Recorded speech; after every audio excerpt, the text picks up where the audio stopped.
supposed to mute everybody else.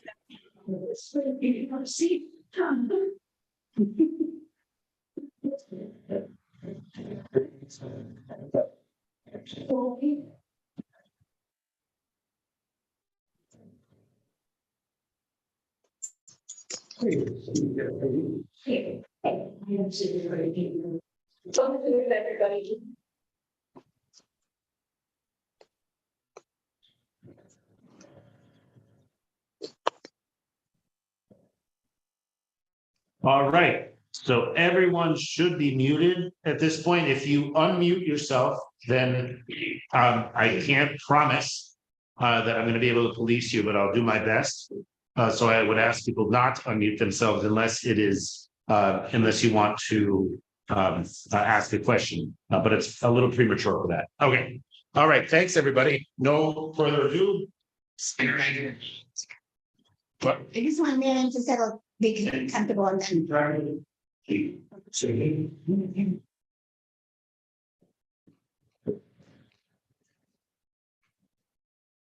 That's really great. I see that. I know that. Here, yeah.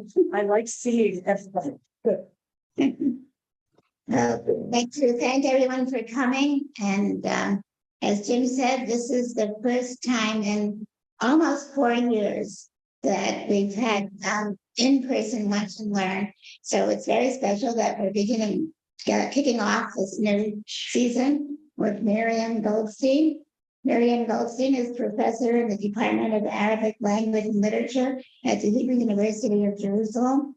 She's a specialist in medieval Judeo-Arabic texts, focusing on interreligious relations in the medieval Arabic-speaking world, as well as Judeo-Arabic Bible exegesis. Professor Goldstein is normally resident in Jerusalem, but she's here with us on this very cold day, and is Gerard Weinstock, visiting professor in Harvard Center for Jewish Studies this year. Is the author of numerous publications, but if I told you them all, there would be no time for the talk. So I'm going to skip over that part. And I just want to thank you in advance. We're thrilled that you're here. And I'm going to present you with a calendar, Cambridge Birds and Beyond, which I produced. Thank you so much. I'm a real lover of birds and wildlife. So yes, this is going to have a pride of place in our house. Thank you so much. Oh, that's Yeah, we're always trying to learn more birds we can identify. so happy with birds. Absolutely. And so I also am going to give you one of my handmade flower colors.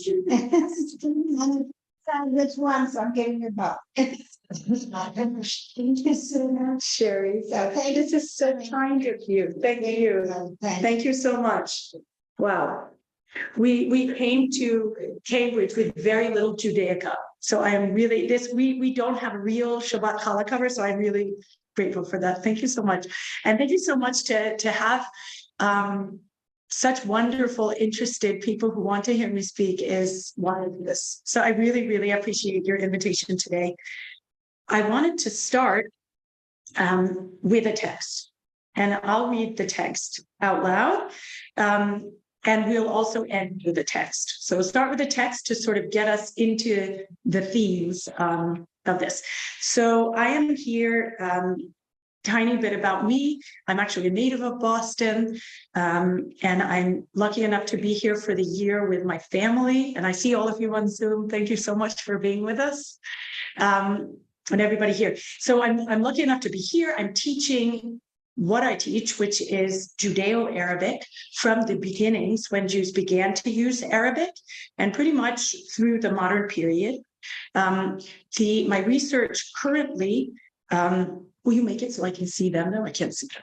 Oh, you want to see them? Yeah. I don't know if I can do that. Hold on. If I have to look at myself, I'll be No, I know. distracted. So look at you and not us shooting. You can change it on that particular computer. I always get the energy from the audience, so counting on you. Okay, so but I'll start. Yeah, is that okay? Okay, great, thank you. So anyway, it's a real pleasure to be here.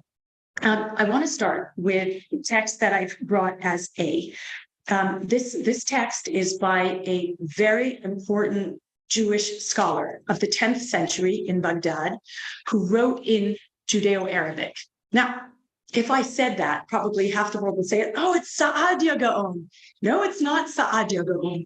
It's his Karaite contemporary, whose name is Yaqub al-Kirkisani, who was also a resident of Baghdad. We know next to nothing about his personal life, actually nothing. All we know about him is what he wrote, which is quite amazing. And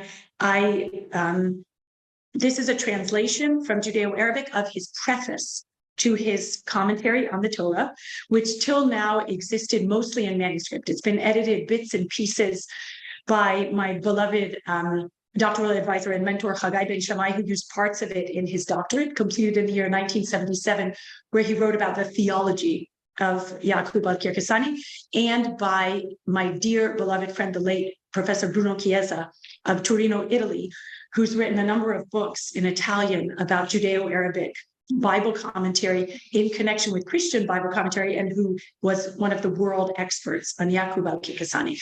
So this is from my current project, which is a translation of al-Kirkisani's, an edition and translation of Kirkisani's Torah commentary, which is called in Arabic, Kitab al-Riyad wal-Hadaiq.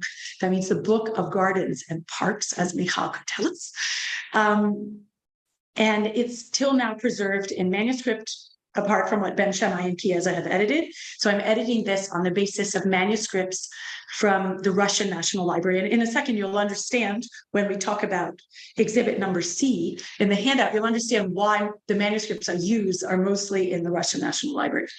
So anyway, Yaqub al-Kirkisani begins like this in his preface. And what I want you to think about as we read is this text as a 10th century phenomenon, and what is new here. You know, for those of you, for you who have background in Jewish texts, who are familiar with what came before, you know Tanakh, you know Talmud, you know Midrash, and you know what came after, because you're probably familiar with medieval Jewish Bible commentary. I want you to think of this as a 10th century artifact and what's new here, okay? So I'll begin. When I finished composing this book on the interpretations of the Torah, those which relate to the non-legal parts of the Torah, I considered what I had done in my interpretation of the weekly portion of Genesis, and I found it to be extremely long. I had discussed rational and philosophical issues at such length that the literary issues were nearly drowning me, to the point that the reader would arrive at an understanding of most of them only after being exhausted by prolonged reading.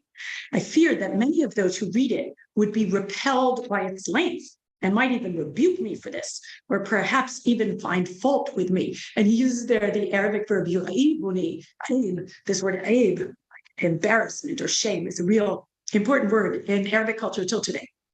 So what does he decide to do? I therefore saw fit to abbreviate it, meaning the original commentary on the portion Bereshit, and to bring together in it the literary issues with a small measure of the rational and philosophical issues. In this way, it will be easy for the reader who wishes to memorize it, and especially for someone who preaches to the people in synagogues, in the majalis. I will mention in the shortened version some, but not all, of my answers to the literary explanations and issues. Likewise, I will omit the 37 principles that I established as a foundation for interpreting the meaning of the book. Therefore, anyone who wants to acquaint themselves with them, as well as to know all of the rational matters and answers to the literary questions I've omitted, can see them there in the original long version. And now I will begin with the help of God. So I translated this from one of my main manuscripts. I have nearly 20 manuscripts of this work that are mostly in this Russian National Library. You can see it in B. So that's the beginning. You see the verse there. You see B'Shem Adonai El Olam, Sheker Saneti Ve'eta Eva Ve'toratha Ahavti. And then he starts. So the first paragraph that you see there is the Judeo-Arabic that I translated from. So what comes out of this text? Tell me, what do you know about al-Kirkisani? I mean, this is how he starts. This is how he starts the work. This is the introduction to his commentary on Genesis. So what do we know? What facts can we glean from what I just read?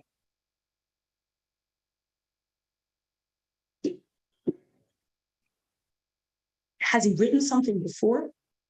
What has he written before? You tell me, Mark. So the philosophical treatise. Yeah, so exactly. So he begins, so basically, I'll ask you a different question. Chronologically, when did he write this text? Is he writing it? Has he written the work yet? It's a preface where he's embarking, or has he already written it? So he's already written it, yeah? He's written because he says this. This would be not the redacted. He's This would be a bridge. This is going to be the abridged version. So what happened was, and we know this from the manuscripts. So this preface for us set in place for me and my team and for the people I have around me working on this text, this told us that what we were seeing in the manuscripts reflected, as Rabbi Jim says, a process of redaction and revision and abridgment. So Kirkasani says, I wrote this whole thing, okay? And you understand, by the way, when he starts out, look at how he starts. When I finished composing this book on the interpretations of the Torah, those which relate to the non-legal parts of the Torah. So this for us is a sign. Kirkasani wrote many works, not all of them survived. Sometimes he references them and we understand they didn't survive or we haven't found them yet. His two major works are a book on the legal sections of the Torah, and this book, the Book of Gardens and Parks, Kitab Riyad, which is on the non-legal section. So basically, he considered it like this paired set of works on the Torah. One related to the legal sections. That's, by the way, we have it published. It's called Kitab El Anwar, the Book of Lights. And it was published in the 1940s by the person who would become the librarian at Yale, Leon Nimoy. So that's Kitab El Anwar. It exists in Arabic edition, but no translation as yet. And then he wrote this book on what he calls the narrative sections of Genesis. And that's why every time you see he's giving literary explanations, he's not trying to explain the legal part. So he had this sort of two-part commentary on the Torah. Okay, so we understand there's this history here. He wrote this whole literary approach to the Torah, and then he looked at what he had written on Genesis. And as Jim said, he found the reader was going to drown. It was too long. So he decided to abridge. And he describes in the second paragraph his work of abridgment. And he basically took out all of the philosophy. It's not all of it. I'm working on it, so I can tell you there's still some philosophy and still some theology. But he tried to limit himself more to the literary questions.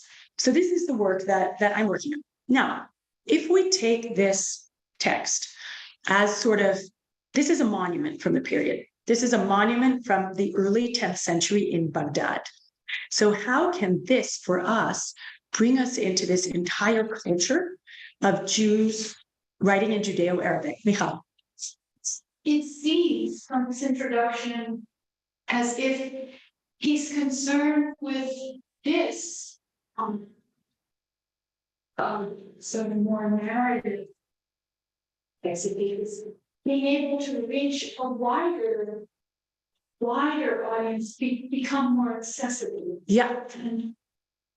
And I'm also just interested, isn't this around the same time that Spain is being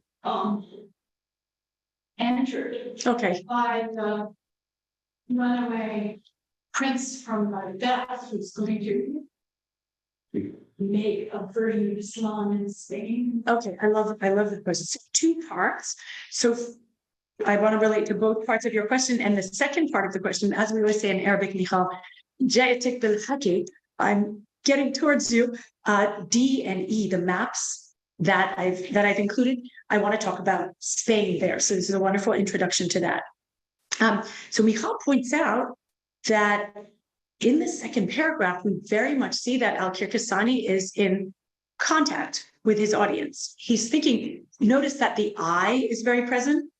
Yeah. I just was going to say that when we think about the Karaites, we think of them as a group that is in conflict Right. with the rabbinic group. Right. And when we read this passage, you wouldn't even know about that. Very correct. And it suggests that there's a whole community of people who are open to hearing what you have to say without a polemic that has anything to do with it. 100%. I mean, that's if, I hope we will have some time today to talk about the Karaites. Although I didn't plan to say too much because I teach an entire course on Karaites and it's a fascinating topic. But you're exactly right, Jim. And Karaites and Rabbinites, that's why I say Yaqub al-Kirkisani and Saadia Gaon, they were part of an entire group of scholars who were all committed to putting the Bible in the center and talking about the Bible. And I would say the major thing to focus on when we talk about the 10th century is not, as would become the case in later generations, for example, especially in Europe of the 19th century, our view of Karaites is very influenced by 19th century Europe, when the Karaites declare themselves non-Jews. At this time, there is conflict. I mean, Saadia Gaon definitely saw the Karaites as a threat, but more, we have intermarriage between, it's not even called intermarriage, Karaites and Rabbinites marry each other. It's a fact of Egypt in the 11th century. It's a fact of the Middle Ages in Arabic-speaking countries. And this text is very much an example of Jewish scholars who were at the summit of what was going on in the world at the time. I mean, Europe was nothing at that time. 10th century Baghdad, that's the place for philosophy, the place for science, the place for theology, and the place for Bible commentary among Jews. So about Kirkisani, so just a number of points that I can highlight to bring us to sort of talking about the history in a broader perspective. So one is, as Micha pointed out, he's aware of the you and he's aware of the I. He is completely present in this text. He is looking at it. I finished composing this book. It's not, if you go 1 century earlier, Pirkei de Rabbi Eliezer, okay, the 9th century, it's not written by Rabbi Eliezer, but it's pseudonymous. It's attributed to Rabbi Eliezer. Nobody in the 9th century would have said, hey, I wrote this book, I'm the author. Well, in the 9th century, they might have. In the 8th century, they never would have. The 9th century is already the beginnings of an authorial revolution in Jewish scholarship. So the I is present, and I'm writing it for this audience, and I want to make it readable for you. And if I go over it after I wrote it and I see that you're going to drown in it, well, then I have to abridge it. So this is very here. Second point, Judeo-Arabic. He's writing it in Arabic. And the 10th century, early 10th century, is the first time that Jews begin writing Jewish religious scholarship in Arabic. Before then, what were the languages for Jewish composition? Aramaic and Hebrew. No other option. And there are sources that we could talk about where we see the change. Are those two changes related? Meaning the emergence of floral culture as opposed to sort of bigger culture and Arabic? Was that something else? Yes. Related? Yeah. So let's move to that now. So let's just say this is all very new. The idea of the authored composition, the idea of using Judeo-Arabic, the way he talks about it. He's, by the way, when a medieval Jewish author talks about his earlier works, and you can see that there, do not see this as naive. They were really, really good at the PR aspects of saying, I wrote this, I wrote that. There's a dialogue with the reader, which you would never find 100 years earlier in Jewish composition. So it's a revolution, as Jim points out. How did we get to this place? So if you look at the maps in D and E, and some of you have them in color, some of you don't. If you don't have it in color, get someone with color to show it to you, because that's very important. So D is, and we have some extra color ones on this table. So D is the world of late antiquity. So basically, if we want to talk about this change, meaning how did we get to the point where Kirkisani is writing the way he does in source A? So we looked at the world of late antiquity. So this is a wonderful map by Hugh Kennedy, a collection of maps of Islamic history that he created. And this is the map of late antiquity. If you have it in color, you can see that there's two major empires who are underlined, who are circled. So we have the Sasanian Empire in the east, and in the west, the Eastern Roman Empire, the remains. And this is two separate empires, and the Jews of the world are mostly scattered among them. The Jews of the world are not unified by any language. They would write in Hebrew and Aramaic, but the Jews are scattered. In the early 7th century, actually, let's say this. In the year 570, according to Muslim tradition, a man is born. His name is Muhammad ibn Abdullah. His dad's name wasn't actually Abdullah, the servant of God. It was probably Abdullat or Abdul-Muna, or the worshiper of some other god. Muhammad begins to get revelations at the ripe age of 40, good traditional age to begin to receive prophecy.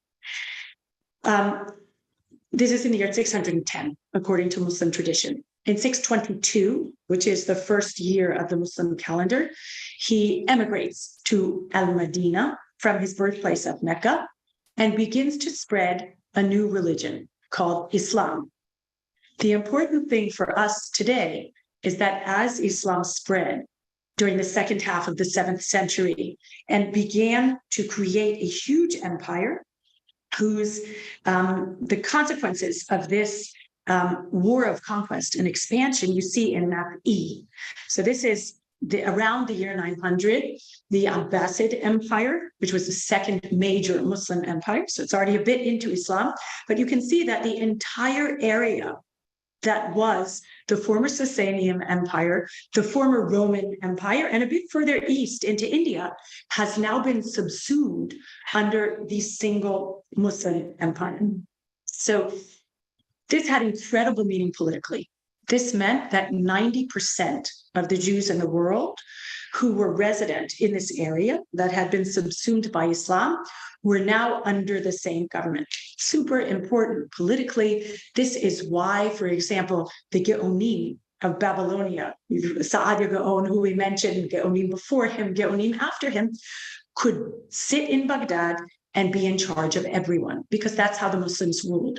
They said, okay, we need 1 or 2 Jewish leaders here, and you are in charge of everybody, from Fez in Morocco all the way to Isfahan in Persia and beyond. So politically, this was important.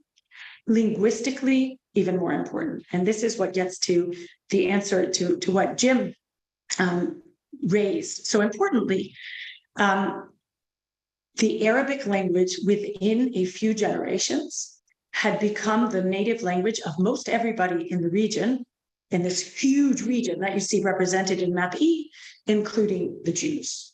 Okay, so 90% of the world's Jewish population by, let's say, the late 700s, definitely by the year 800, are native Arabic speakers. Okay, now why is this important? Jews are always adopting different languages. No, there's a phenomenon, Jewish languages, Yiddish, Ladino, Judeo-Persian. What's special? So what's special about this particular linguistic acculturation is that at that time, the Arabic-speaking areas were the world's intellectual pumping heart. This was where it was all happening. And there's a longer story that many of you are probably familiar with, which is that basically the sciences and the knowledge of late antiquity had been wholeheartedly and really in a whole way translated into Arabic in a project that was taken on by these Abbasid caliphs, the Abbasid Empire that you see represented in map E. So basically they had said to themselves, oh my gosh, look at what exists in Greek, in Sanskrit, in Pahlavi. We must translate this into Arabic. This is what happened. So the average Jewish intellectual, and they were not average, like Al-Kirkasani, sitting in the 10th century in Baghdad, had at his fingertips the treasures of Greek, Sanskrit, Syriac in Arabic, in his native language. So this is the reason, and this is to answer what Jim raised, this is the reason that Al-Kirkasani could sit in the early 10th century and not only write a preface that already tells you this is something different, that I can tell you because I work on these manuscripts every day, it's a kind of Bible commentary that is different from anything that existed before. So this is, now an F, map F shows you the major Jewish communities that were in this The map calls it under Muslim rule. I called it the Jewish communities of the East. The important thing for us is that all of these areas were native Arabic speaking. And Michal asked about Spain. So Spain, I have a funny stories about having begun with Spain. I was crazy about Iberia and Spain in my BA, and then going to Jerusalem to study for my doctorate. And the person who would become my mentor, my beloved mentor till this day, and my doctoral advisor said to me, Miriam, you know a lot about the Jews of Iberia, but have you heard anything about the Jews of the East? You know, Sa'adigo and Kirgizstani, and it proceeded. So basically, we know from the manuscript record that Judeo-Arabic Bible exegesis and sort of these treasures of Judeo began in the East. And yes, they did come to Spain, and Spain was important as the people who this Jewish community in Iberia was responsible for transmitting these treasures on once Jewish linguistics shifted. So Spain, I mean, they always say in the birds began to chirp in Spain around the year 1000. So Judeo-Arabic civilization had been thriving in the East for, 100, 150 years before that. In Spain, the Judeo-Arabic civilization also flourished, as did Hebrew civilization in the poetry. And then what happened, if I can just briefly mention the bookends of this period. So in map D and E, I sort of tried to present you with the beginning, where with the spread of Islam, Arabic spreads and Jews sort of take up this civilization, which brings on so many new things, exposure to earlier texts. And this is, by the way, Jim mentioned, this is where the authorial I came from. I mean, it came from Greek civilization. Muslims and Jews both undergo an authorial revolution during this period. Christians had already done so because they were sort of the purveyors of Greek civilization. Christians had been writing with an authorial I since the beginning of Christianity. But for Jews and Muslims who believed in transmitted sources and orally transmitted knowledge, this was new. So the reason for this revolution was the adoption of Arabic. When did this come to an end? We hear it first with Maimonides.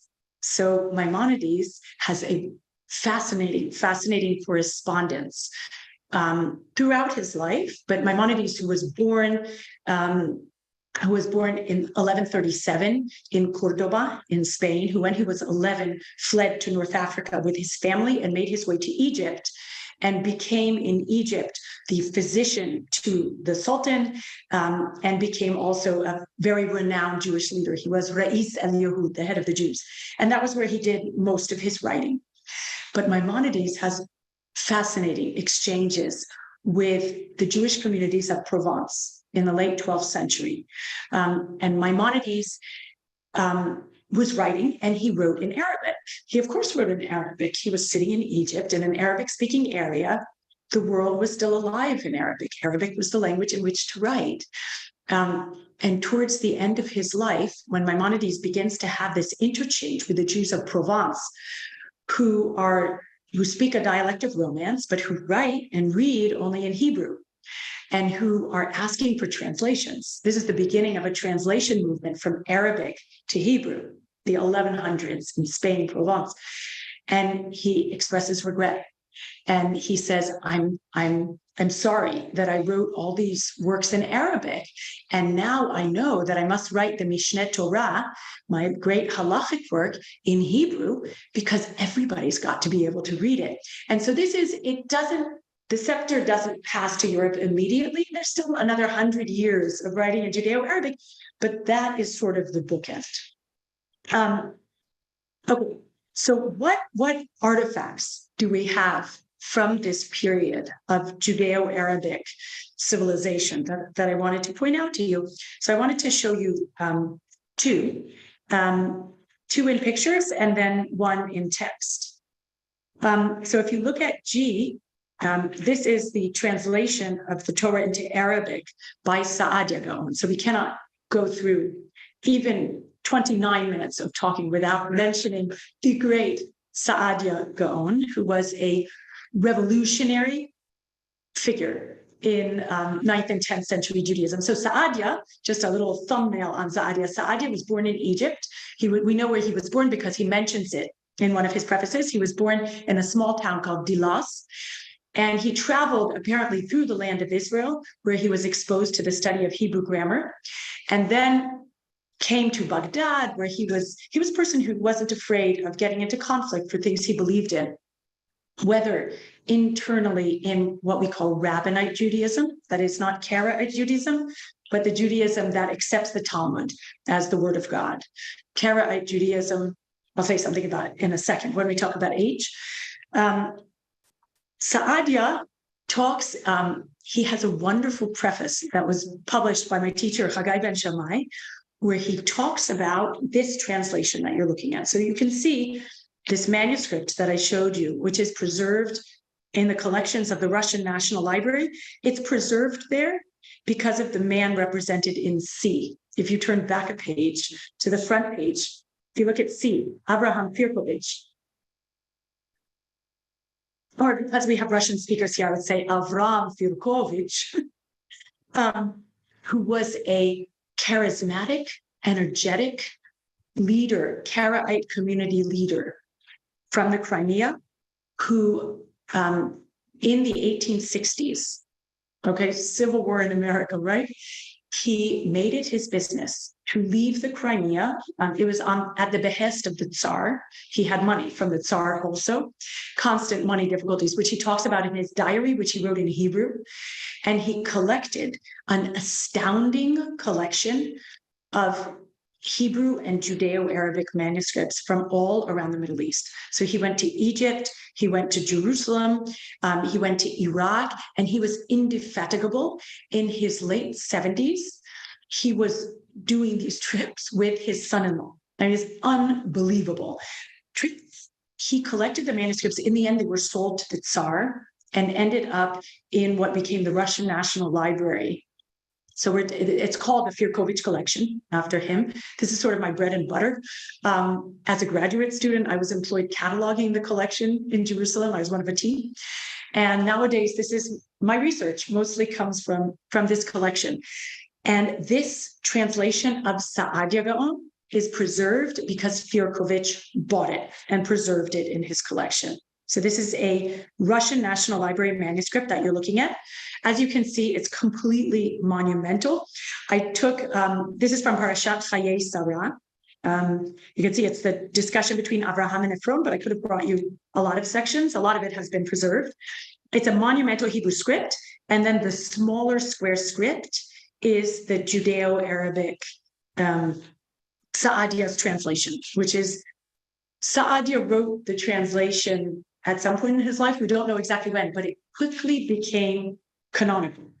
It replaced apparently certain awkward Judeo-Arabic translations that had preceded it, and it was adopted very quickly, not only by Jews, but also by the Coptic Christians who were Arabic speaking, and it's the basis for the Coptic translation of the Torah. And just to conclude, he did just the Torah. He did just the Torah, a translation, and then certain books of the Tanakh, usually those used for the liturgy, he translated and commented on. So, for example, we have Saadia on Tehillim, Saadia on Esther, a number of other ones. Echa.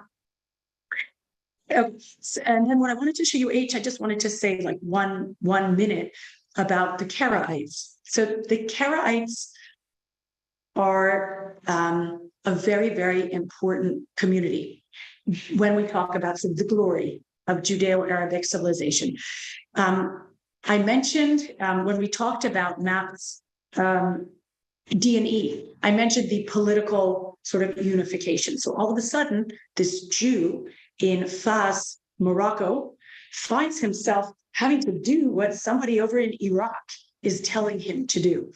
And basically what happened was, as this began to happen, as the Geonim were given power in the 700s or so, dissent arose. I mean, why should the Jew in Fas, who has certain customs and traditions, why should he, accept the Sidur of Rav Amram Gaon that's coming out of, Bavel and may reflect different traditions? So dissenting groups arose. The Karaites were among these dissenting groups.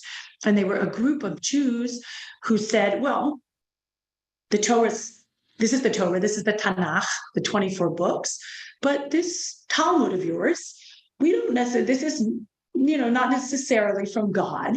If we'll examine each view, and if we think it's rational, this was a rationalist period for everybody. If we think it's rational, we'll accept it. And if not, we'll just evaluate it. The Karaites became among the movers and shakers in this period. A teacher of mine of blessed memory, she teaches me through her books, I never met her, Rena Jury of Tel Aviv University, very much emphasizes the role of the Karaites. It's not even like Christianity, like the leaven in the dough. It's more than that. They were really among the movers and shakers of this period. So Al-Kir Kastani, who I'm working on now, is a Karaite, and many of the innovations that we have from this period in Judeo-Arabic come from Karaites. So I just brought you number H. So in H, you see a lot of letters in Arabic, right? If you can, especially if you have the color version, I think it came out really nicely in the color. Yes, Jim. Some of us may have, we studied Judaism or Jewish communities during the medieval period. And one of the things that we were taught in this class was that the communities in the diaspora were looking for authoritative rabbinical answers to questions that they didn't have answers to. And so they would send emissaries to the Gaonim asking for these questions. So you're describing the opposite of that. Instead of the idea that the diaspora community sought the authority of the Gaonim, that in fact the authority of the Gaonim was kind of imposed upon them as a result of Arabic-speaking armies that conquered those areas. So I'm interested in knowing what you think about that, the dichotomy of the viewpoints. Great. Well, how do we say you're all right? That's very true. This is what you describe is very much a feature of the 9th century, the 10th century, the 11th century, even the 12th century. By the 12th century, the Geonim are pretty much pleading with the communities outside to send them questions so that they can get financial support. So it's sort of a feature. What you describe is pretty much, say, the 10th through the 12th century. What I'm talking about is 7th, 8th, 9th century. The 9th century is sort of a little bit of a turning point where basically the Geonim are trying to, and pretty much succeeding, by the way, in imposing a unified halakha. They're writing, this goes along with the authorship. And we can sort of branch out. I'll just say one more thing about a source and we can branch out into discussion. The authorship, this idea of authorship that arises in the 9th and 10th centuries, this is also a part of what the Geonim are able to do, because to get law out of the Talmud, as you know, is a very difficult job. The Talmud is a book of discussions. You don't even get one answer, you get 10 answers. So what characterized, beginning in the 9th century, Jewish scholars begin to write organized by topic or organized by chapter, authored works on legal issues. And oftentimes they were devoted to particular topics. Like, for example, in the 11th century, Shmuel ben Chofni Gaon writes a book called The Book of Maturity, about what are the laws about moving from being a minor to being somebody who is bar mitzvah and has to take on the rules. Or, for example, Saadia wrote a book called Kitab Shahadat wal Wathaiq, the book of contracts and documents, and like a monograph, basically. So the Geonim were doing great. 9th, 10th, 11th century, they would be, for sure, they'd be getting, letters from Spain, letters from Provence, letters from everywhere, asking questions, and they would give the Torah and they would get it. This changes as Judeo-Arabic begins to wane, as the Abbasid Empire begins to wane, like 12th century, 13th century. And you probably read in that course, the story of the 4 captives, which was a story invented. It's like a myth. It's told by Ibn Daud, who's an 11th century Spanish scholar. to explain, well, how did the authority rise in the Spanish communities? And why should I believe that in Tunisia, in Kairouan, the rabbi has authority? Well, they came from Babylon. So they have their authority from Babylon. But already the community was much more fragmented. Communities had risen, and Baghdad, the Geonim in Baghdad were looking for people to write them letters. So I'll just finish with one thing. So in H, what I wanted to show you with H, this Karaite Bible transcription, one of the major changes during the period of Judeo-Arabic Bible commentary was the idea that the Bible was back at the center. Tanakh was back at the center. Whereas, the 5th century, 6th, 7th, the Talmud is at the center. What was going on that was important? It was in the yeshivot of Bavel. When does the Bible come back to the center? This happens along with the adoption of Arabic.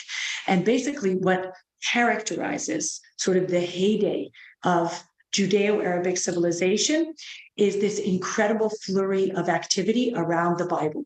The first dictionaries of biblical Hebrew, the first line-by-line Bible commentary. I mean, line-by-line Bible commentary, as you know it today in the Mikraot Gedolot, began in Judeo-Arabic. The idea of the glossary, where you would bring specific difficult words from each portion of the Torah, and you would have your whole manuscript with a glossary of biblical words. Just a flurry of activity around the Bible. So one example is this text you see in front of you.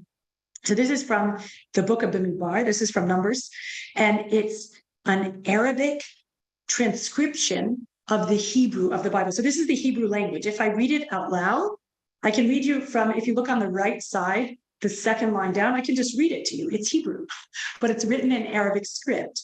So it says, I'll just say it as if it were in Arabic. Wayomer elehem Moshe im ta'asu hadabar hazeh. I mean, it's just Hebrew. It's transliteration. It's Hebrew written in Arabic letters. And my mentor from the University of Cambridge, Jeffrey Kahn, published an entire book with these manuscripts. This one is from Cambridge. That's why it says TS. It's from the Cairo Geniza collection in Cambridge. But when we ask, why did the Karaites do this? And they apparently, why would you think? Why would somebody do this kind of a transliteration? And this is like from the 10th century, the period that we're talking about. Why would somebody do this? Insane. I mean, all Jews were definitely literate first in Hebrew, no question. I mean, you would first learn literacy in Hebrew, and then if you were a scholar, you would learn Arabic letters, that's for sure. Why would anybody do this? This is insane. They did it for the entire Torah. It's a codex, it's not a scroll. It's not for liturgical use. So what we accessible to non-Jewish readers. Oh, so it does. It would for sure. It would make it accessible. An Arab could read it. Although not Arabs, the Jews were Arabs too. Muslim Arabs, by the way, had access to Arabic translations of the Torah, even from the 8th century. The Christians were translating the Torah, all parts of the scripture before Jews. There's a very, very active, I gave this lecture on Judeo-Arabic. One could say a lot about Christian Arabic. And Christians have full translations of scriptures into Arabic already from the 8th century. So Muslim scholars had access to the Bible, even in Arabic, not even just in transliteration. But we think it was part of the sort of biblical centeredness of the period that this had to do with pronunciation. They wanted to anchor the pronunciation of the Torah. And there's a wonderful book that was published it was composed in the 11th century by a Karaite. I didn't even mention. So where were the Karaites? I should say this.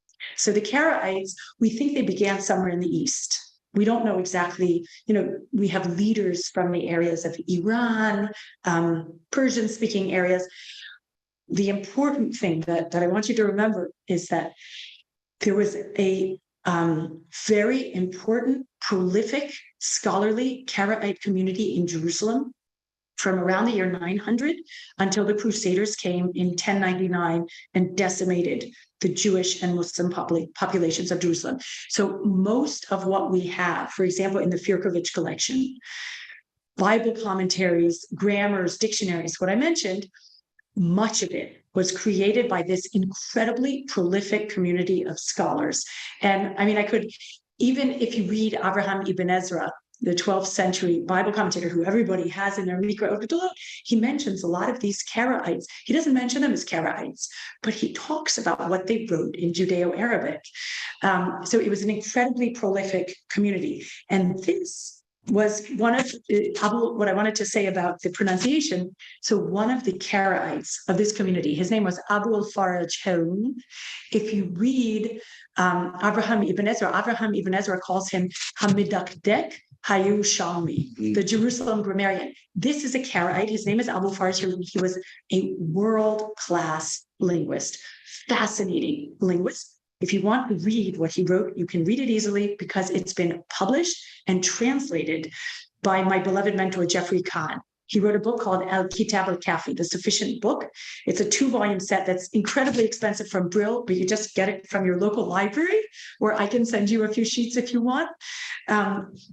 And Abu Faraj Harun wrote a work devoted to the correct pronunciation of the Torah. It's called Hidayat al-Qari, the Guide to the Reader. And it was translated into Hebrew very early with the name Horayat HaKoreh, the guidance to the reader. And it circulated in Europe without people knowing it was written by Karaite. It was a very famous, well-known work. And nobody knew that it was written by a Karaite until recent research by Ilan Eldar and Jeffrey Kahn unearthed this.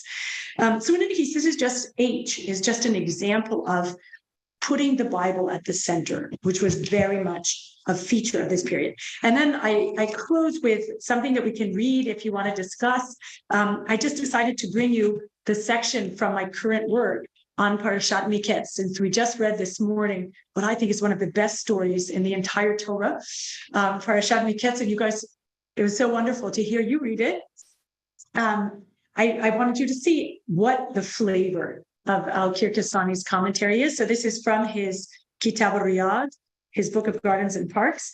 And you can just have a look at the Judeo-Arabic on one side and the English on the other side. And this is the way my edition is going to look. I use a great software that sort of produces a book-like edition. I just printed this yesterday from my current work. So thank you very much. And I'm happy to talk more.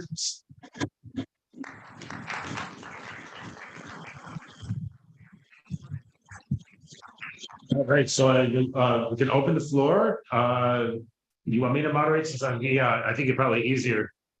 We will do our best to entertain questions from the peanut gallery out in cyberspace, as well as the local peanut gallery. Very esteemed peanut. We have many peanuts. Yeah. So what I'll do is I'll ask people on Zoom to raise your electronic hand. If you just gesticulate wildly, I probably won't see you.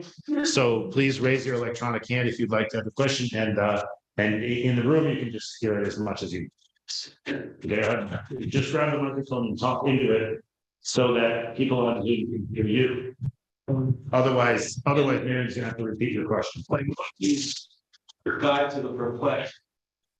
His introduction, he seems to be answering critics, philosophical critics from the Arabic world. And I wondered if you would counter that. And is there a rivalry going on between philosophers or people who are writing texts in Judeo-Arabic with their Muslim neighbors? I want to know if you see that. It isn't reflected in his introduction, even where he's wondering about people who might not understand. He's simplifying something. Is he trying to alter Al-Kirkasani? Yeah. Should we get a few questions? Sure. Any other questions? Maybe we'll pile up some questions and Miriam can kind of slog our way through it. Dean, you want to say something? No. Sherry, did you have your? Whoa. You're going to be really good. Well, here as to why they were tracing this into Back to H, exhibit H. Can you repeat that, please? We couldn't hear it. Wait, tell me why you asked this, Sherry. Tell me the question exactly. why they were transliterating the Hebrew into Arabic if they already knew Hebrew. Yeah, thanks for the question. I think I appreciate your calling me on it. Good. Anyone else? Oh, question here, Mark. But I didn't get many. This is Lori. In the earlier part, in quoting from Kirkasani, he says he's written a sort of a bridge form, just a narrative. He's trying to address a wide audience.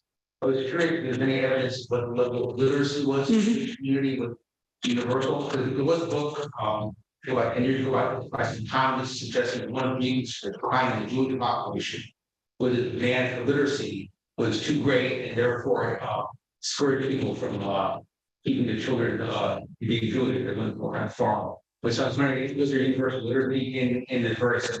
Yeah. Okay, great. Yeah. I can't even write these questions down. I shot myself in the foot. You can't use the pen, so you can use anything else. It's you as my aide de memoire. Exactly. So I would love you to speak a little bit more about this.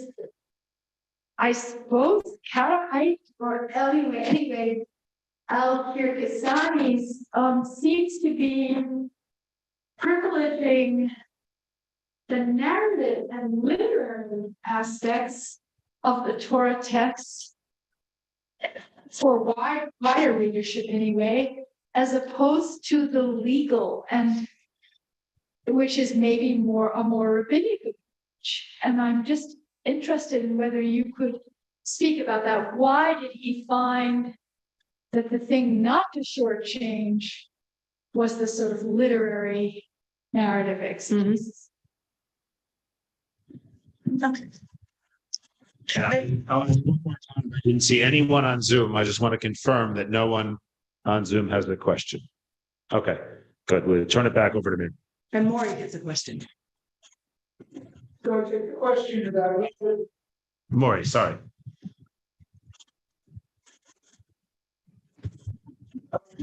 later use and later context. In the 19th and 20th century, literary Torah context have come out. And some other passages that you read, I was thinking of the Sutta. So are any of the Italians actually familiar with this word? Okay, I love the question. I'm so glad you asked that, Maury. Oh my gosh, what do you have another half hour? He's wondering. And there was actually a These questions. yeah, and there's a note. I'm not going to make a point of saying it on the microphone because everyone on Zoom can see it. But let's see, I think it's Chalet. Let's see. It is Janet. Janet Kludner says, just a comment. I've been reading the commentary on Miketz. It is wonderful, and I'd love to see more of it. Is that a possibility? Okay, so I'll answer that one first. So this, my current, first of all, I just finished a book before I came to Harvard. I'm here for the year. I just finished a book on polemic, which gets to what Mark was asking. But I just finished a book on a work called Toldot Yeshu, which was like a Jewish bestseller. It's a parody on the life of Jesus, which was written originally in Aramaic in late antiquity, and which I discovered and was very popular in Europe. It was even read by Jews during the Inquisition, and it was a reason to put Jews to the stake in the Inquisition. It was notorious to Christians. So I discovered it was very popular in Judeo-Arabic. So polemic, I do work a lot on polemic, and that's sort of the other side of things that I do. But in this particular project is, I'm currently finishing, please God, by the end of the year, maybe, if I don't do too much teaching, which I love, an edition and a Judeo-Arabic edition and English translation of Kirkasani on Genesis, which is going to be available for free download. This is what we do lately. Cambridge University has a project called the Cambridge Studies in Semitic Literatures or something like that. And the books are free for electronic download. So yes, more will be available.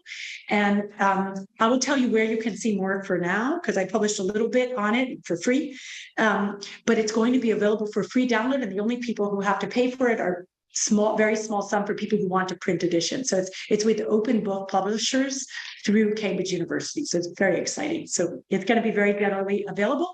And I'm hoping to finish Genesis in the relatively near future. And I also think it's really exciting. Okay, so I'll start with Maury. The Karaites, and this also gets to what Michal was talking about with the literary attention to the Bible. So first of all, Al-Kirkasani did love law. He wrote his Kitab al-Anwar wal-Maraqib, his book of lights and watchtowers, which if you Google it, by the way, you'll find a Wikipedia entry, you'll find a good bit of information since it's been published since the 40s. It is a compendium of Karaite, written in the 10th century, Karaite law, theology, and polemic. It is a fascinating work. It's been published in Arabic, as I said, by Leon Nimoy. But if you're interested in it, you can find bits and pieces all over the internet. I've published little sections of it because it is a fascinating work for a number of reasons. One, the variety of legal views that it preserves. Al-Kirkasani was supremely interested in law. And he brings a lot of examples like crazy things. I have a doctoral student who was writing about travel on rivers on the Sabbath, because he was in Baghdad and said, you travel on rivers. Is that permissible? I mean, Al-Kirkasani is wonderful because he brought together, it's like a window onto halachic views in the 10th century. It's also fascinating because of the polemics he preserves. So you might think that a Jew living in the Muslim-ruled Middle East in the 10th century wouldn't want to say anything bad about Muhammad and the Quran. Not true. Al-Kirkasani, in book 3 of this 13-volume Kitab al-Anwar, Book of Lights, has an entire polemic against Muhammad and the Quran, against the Muslim view of Jesus as found in the Quran. Muslims revere Jesus in the Quran. I mean, he wasn't afraid to say anything. And by the way, other people too. I mean, we now know that Jews wrote polemics against Islam in Arabic from the heart of the Muslim empire. So it's a fascinating work. What Al-Kirkasani does here, as you can see in the text that I gave you, is he said, well, I already wrote about law in Kitab al-Anwar. Here, I want to talk about what he calls in Arabic. He calls it al-Ma'ani al-Kitabiyya. So it's from the word kitab, meaning book. The book issues, the literary issues. So that's why when I translated it, I am not sure how to translate the word kitabi, book-like. It's not a word that comes up a lot in Arabic, actually. So that's why I translated it literary, or does he mean exegetical, or does he mean narrative? Now, pretty much alongside Al-Kirkasani. So I mentioned to you the Karaites of Jerusalem. So the Karaites of Jerusalem were what I wrote my doctorate on. My doctorate is on Judeo-Arabic Bible commentary in Jerusalem, which was basically a school of Bible commentary, which that together with Al-Kirkasani and together with Saadia basically shaped what we call Jewish Bible commentary today. So it's a very, very important body of texts, which is inaccessible today because the manuscripts were in Russia, and until the 90s, you couldn't get at them. And also because it's in Judeo-Arabic, which is no longer the language of Jewish scholarship as it was. Now, the Karaites of Jerusalem are supremely interested in the literary aspects of the text. They are super interested in telling you, oh, this is an introductory verse, and this is a concluding verse that concludes the section as it began, like an inclusio. 19th century and 20th century Bible scholars would call that an inclusio. They're also very interested in questions of authorship. They have a mudawwin, who from the word diwan in Arabic, like the redactor or editor of scriptural texts. So this is why, Maury, I'm so glad that you asked what you did about later Bible commentary. So basically what happened, if I have to say like landmarks in Bible commentary, so we have this whole body of Bible-centered scholarship in Judeo-Arabic. So I said Al-Kirkasani, the Karaite, Saadia, definitely a Rabbinite, the Karaite scholars of Jerusalem. And what happened was this body of literature is very, very present in Spain. Spain is a Judeo-Arabic stronghold as well. Once this sort of gravity of the Jewish world, sort of the center of gravity begins to shift west, and the Jews of Provence start getting involved, and northern France, and Hebrew begins to take over. The only way that these Judeo-Arabic works can sort of move into sort of the new center of gravity is A, if they're translated, which many of them are. For example, Saadia's his grand theological magnum opus, the Book of Beliefs and Opinions, was translated, we call it in Hebrew, Emunot Videot, in Arabic, the original, Kitab al-Amanat, the Book of Beliefs. It was translated very early into Hebrew. So the Jews of Provence were aware of it. This became canonical. It's studied till today in yeshivot in Israel. Works like the Karaites of Jerusalem that were not fully translated into Hebrew, to some degree they were, by Byzantine Karaite Jews, but that's a different story. How did they make it into the bloodstream of Judaism? Well, because somebody like Abraham ibn Ezra, who was writing in Hebrew, he only wrote a number of scientific and mathematical works in Judeo-Arabic, his native language, but he wrote most of what he wrote in Hebrew. He was itinerant. He would write a new Bible commentary every time he got to a new community. He went through England and Italy, and he would write a new Bible commentary in order to make money. I mean, that was how he survived. Ibn Ezra was responsible, and others of his generation were responsible for bringing a lot of Judeo-Arabic texts into Hebrew. One of the things that they brought in was this concept of the biblical redactor. The idea that, for example, the prophet Hosea, he has 12 chapters, right? He prophesied a lot more than that, a lot more than just 12 chapters. But the Mudawwin, the redactor of Hosea's work, only saw fit to bring these. That's an example of their attitudes towards authorship. They're asking questions about the authorship of scripture. This was brought in by Ibn Ezra. Ibn Ezra has fascinating concepts. Spinoza read this. It partially formed Spinoza's concepts of authorship, and one can really draw a direct line from what the Karaites wrote and thought about biblical authorship all the way to modern day biblical criticism. Okay, I mean, I said directly, some kind of line. It's connected. I have another question. And I still have to answer Sherry. I didn't forget. But is there anyone else? Did I get everybody in that? The polemics I didn't talk about yet enough, but I'll say more. No, it's a great question. Okay, Michal. You want to answer Sherry? All right, so I'll answer Sherry first, because Sherry pointed out that I didn't really finish the answer of age. So let's say it this way. So first of all, it's emblematic of the biblical centered nature. Second of all, they really cared about pronunciation. And when we say pronunciation, so this is exactly, we are only 100 or 200 years after the Massoretes, who had decided to come up with a system of vowels to demonstrate how the biblical text should be pronounced. And there are two sets of vowels going around. There's Tiberian vowels and Babylonian vowels. So in the 11th century, this grammarian, this wonderful linguist, Abu Fartarin, is very aware, and that's why he writes his book, The Guide to the Reader. The Karaites as a community said to themselves, well, we have to anchor this pronunciation. So if we have it represented, as you see in Exhibit G, we have the vowels, but how do I know how to pronounce a patach? And how do I know how to pronounce a segol? So what they did was, they don't say this anywhere. It is Jeffrey Kahn theorizing, it is me theorizing.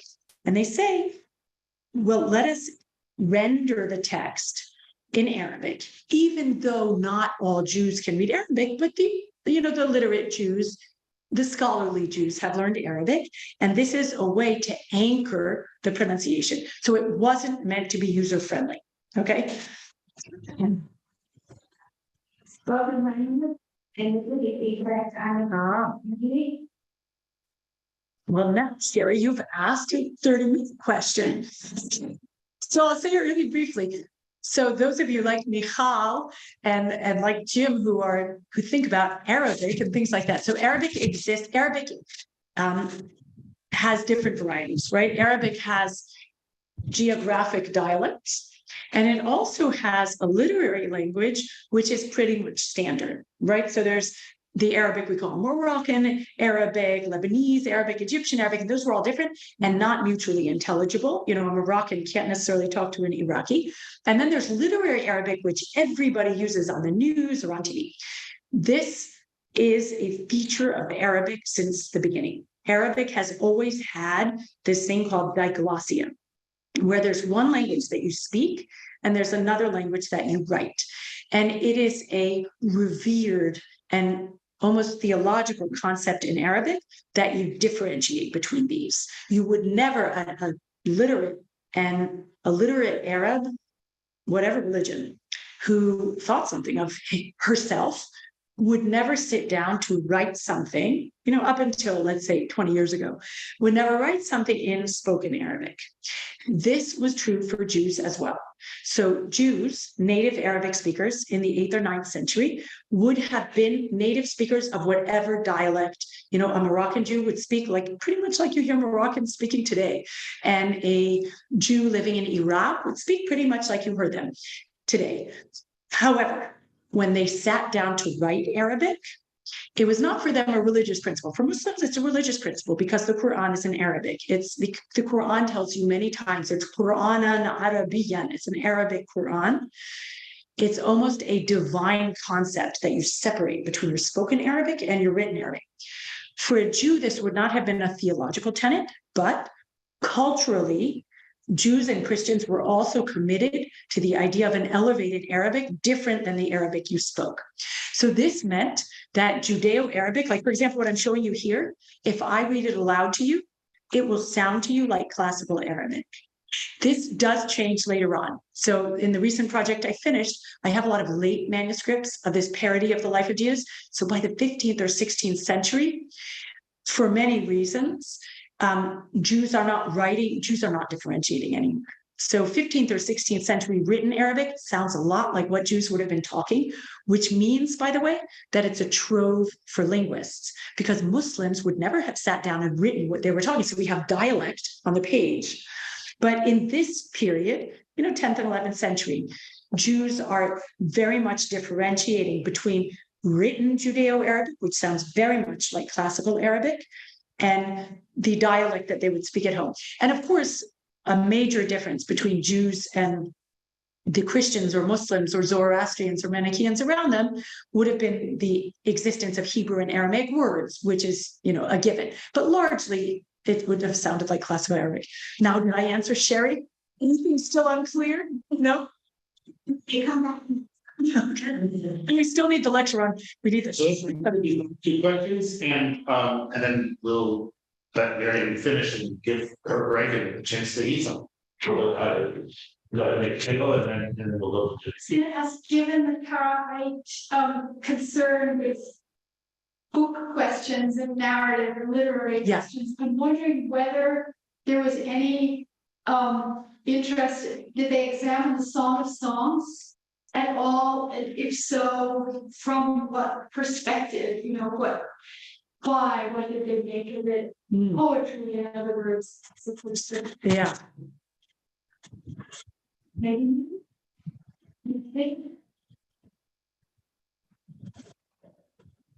Whenever I have studied a passage in the Torah, perhaps with the help of Nechama Leibowitz's articles or whatever, and there are various commentators who are presented in interpreting a passage, Avraham ibn Ezra stands out as pointing out contradictions in the text, points in the text that people today would obviously recognize are difficulties that scholarship needs to think about, whereas many of the other commentators have all kinds of homiletical or fanciful explanations for them to try to avoid pointing to a difficulty. And that's well known. I mean, I read about that. I heard about that. It's like this guy was somehow a very sharp thinker and a fearless thinker. But what I'm hearing today is that Abraham ibn Ezra was not just a sharp and fearless thinker. He was a representative of a certain school of people in the Judeo-Arab community who read the text that way. And so it wasn't that he was unique. Is that what I should be taking away from this? Yeah, Jim, you're reading it amazingly. Exactly right. So he was reading it. I wouldn't say, though, I would change it a little bit. It's not the Judeo-Arabic tradition as a whole. It's specifically the Karaites of the Karaites. Okay. Ibn Ezra was you can see if you've ever read his preface to his Bible, to his Torah commentary, he talks about 5 ways in which you shouldn't go, and then the way which you should go, which is his. And one of the ways in which you shouldn't go is that of the Karaites, of course. But as you correctly encapsulate him, he is very much within this tradition of Judeo-Arabic Bible commentary of the Karaites, where they were incredibly aware. I mean, I'll give you an example, like his famous Ibn Ezra. I'll give you 2 examples. Ibn Ezra has his famous explanation of Vehakna'ani az ba'aretz, okay, which is said when Abraham is there. Vehakna'ani az ba'aretz, meaning now when we're writing this thing down, then the Canaanite was in the land. Now they're not. You know, some sort of chronological distinction.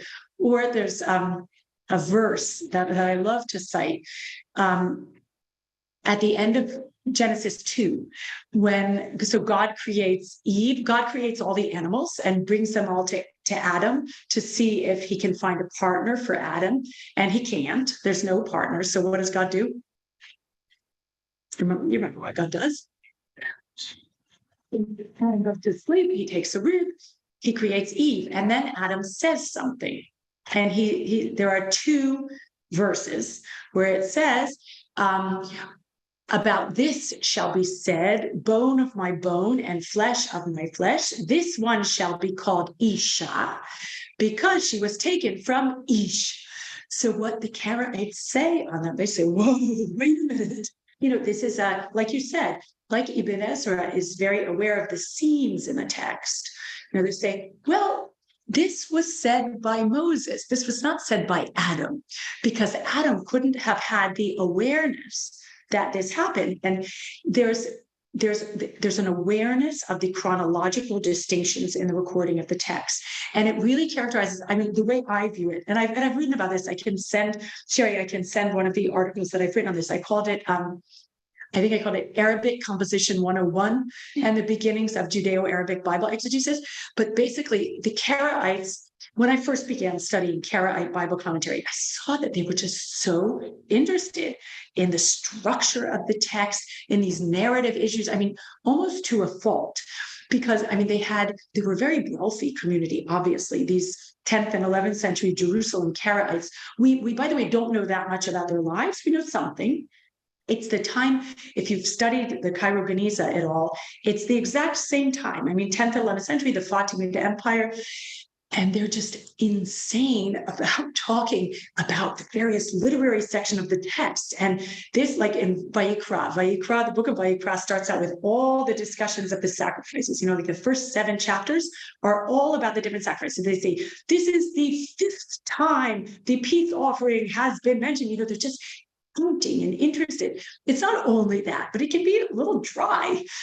But then when you look at it in sort of a bigger framework and you realize, no, they were simply really interested in the literary aspects, and it leads all the way to talking about the author of the biblical text. And then it's just an incredibly broad perspective, and it's fascinating. And then what I like to do when I teach about Judeo-Arabic Bible commentary, which is important and which we haven't done at all, is to put it in the framework of Islamicate culture. So we use this word Islamic. It's not Islamic culture. We're talking about all of the religions that were coexisting in Arabic and everybody having these cultural renaissances, not just Jews, Christians, Muslims, and all of the other religions. And then when you put it in that framework and you think about how were Christians thinking about the Bible and how do Muslims talk about the Quran and the idea of the inimitable nature of the Quran and how are they interpreting their texts, then it becomes an even broader perspective. Yes, so remind me now, Michal, about the narrative things. Song of Songs, yes. Okay, so the Song of Songs. So I personally have not read that much Karaite exegesis on the Song of Songs, and it's an amazing question. It does exist. It has even been a lot of times the problem with Judeo-Arabic Bible commentary is that it requires additions, and the majority of what exists is still in manuscript in Russia. By the way, it's been digitized. So you can actually look at it on the wonderful website of the National Library of Israel, which has had a project in the past 5 years to digitize all of their microfilmed manuscripts. And it's stunning. You can see the entire Firkovich collection on the National Library of Israel website. My beloved neighbor who is the curator of the manuscripts there, his name is Yitzhak Gila. He's an amazing, learned, wonderful person, has been in charge of this. He's just computer whiz and a lover of books.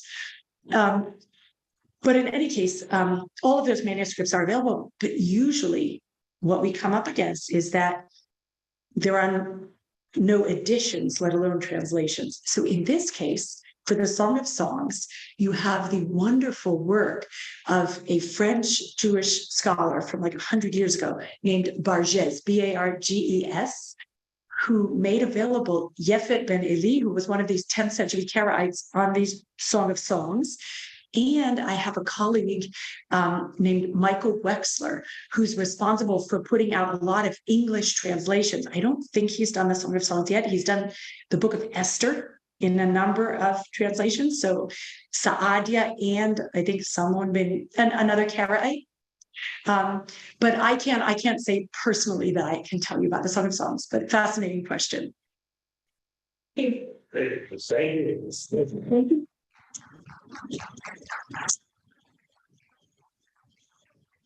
All right, and thank you to everybody on Zoom for being here, and so good to see you all. I'm waving at a screen that doesn't have that I'll come in here and wave. Thank you, everybody, and thank you so much to our speaker, and thank you to, of course, to Sherry for making this happen. Thanks so much to everybody on Zoom and here. What a treat. All right, Shabbat Shalom, everybody. Shabbat I'm Shalom. going to end the Shabbat meeting now. All the best.